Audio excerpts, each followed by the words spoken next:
Happy Monday morning, everyone. For many of you, you're at home from work today. Some of you can work from home. Many of you are at home wondering if you're going to have a job to go back to. This is a time where many of you are worried.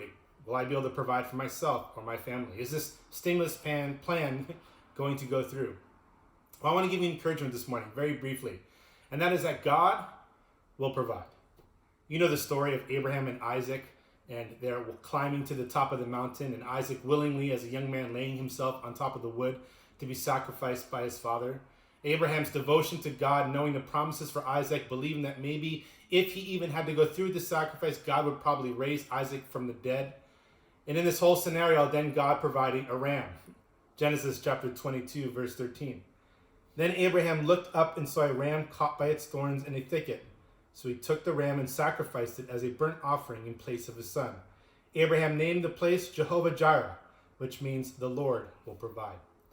Now, Jehovah Jireh is one of the most commonly used terms for many of us about God and our appreciation and worship of him, knowing that he will provide. But the provision here that's mentioned in the Hebrew word is not just the provision of goods.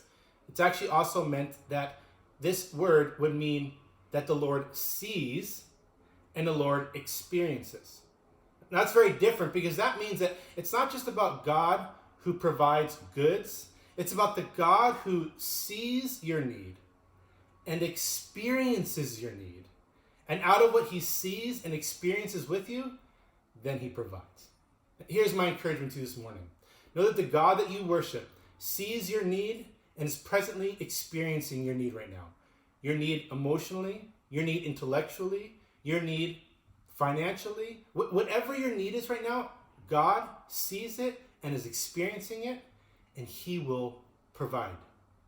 You don't worship a God that's ignoring, distant, and far away. You worship a God that empathetically sits in your situation with you, sees it and experiences it, and is promising you he will bring provision.